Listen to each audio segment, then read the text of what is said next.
Pergantian tiempo.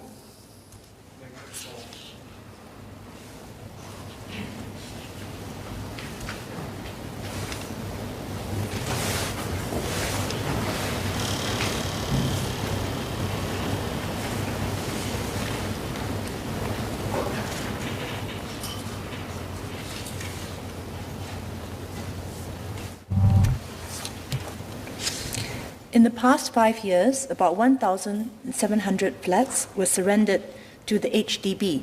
Of these flats, about half were 2-room flats, 1/6 were 3-room flats, and 1/3 were 4-room or larger flats.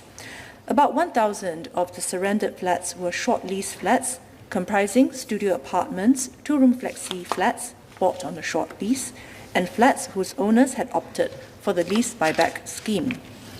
Owners of short lease flats who no longer wished to retain their flats or who had become ineligible to do so are required to surrender their flats to the HDB.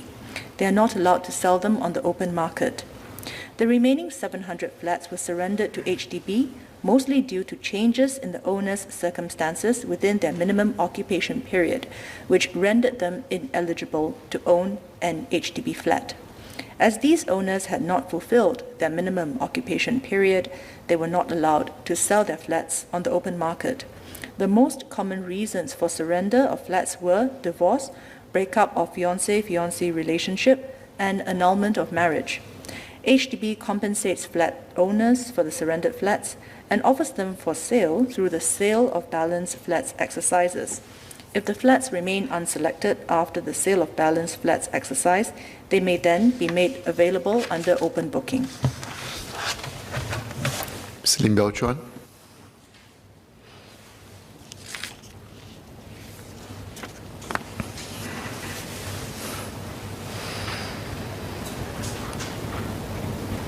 Thank you, Mr. Speaker. I just wanted to ask the Senior Minister of State. I understand that for flats that are returned to HDB, the HDB imposes a penalty of 5% on the value of the flat. Alternatively, they only compensate 95% of the value of the flat. Now, considering that most of these flats can be sold back into the open market at a similar price, would HDB consider lowering the penalty imposed such that the owners who have to return the flat for whatever reasons will not suffer such a big loss? Ultimately, I think the question is, can HDB, because HDB is not going to make a loss on the resale of the flat, why should the loss be passed down to the applicant who had to surrender the flat? Thank you.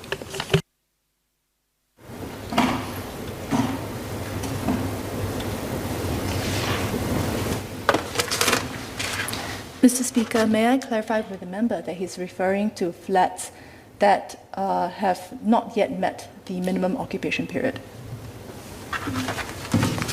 Well, I refer to flats that have either surrendered because they have not met the MOP, or flats that were cancelled because parties were not able to proceed with the flat due to either the marriage breaking down or the parties not being able to go ahead with the marriage. So in either instances, they would suffer. So if you cancel the sale and purchase agreement, there's a penalty of 5%. If you have taken over the flat and then you have to surrender the flat due to divorce or whatever reason, the HDB only compensate you 95% of the purchase price. So again, the question really is, if the flat can be sold back at either the same price in the open market or a better price, why should the loss be taken by the applicant who had the misfortune of not meeting an MOP or having to surrender the flat? Okay. Mr. Speaker, as the member is aware, the reason why we have subsidized housing is to help our Singaporeans have a roof over their heads. The subsidies for housing is something that is very important and which we would allocate to Singaporeans based on eligibility conditions. Now, for the minimum occupation period, it is there to also deter speculative purchase so that we can be fair to all Singaporeans who aspire to be HDB homeowners. Therefore, the reasons for the conditions that govern the surrender of flats is not so much determined by whether or not there is resale value to be had from those flats, but really to ensure that when flat owners enter into the commitment to purchase an HDB flat, they understand the eligibility conditions and that they will abide by it.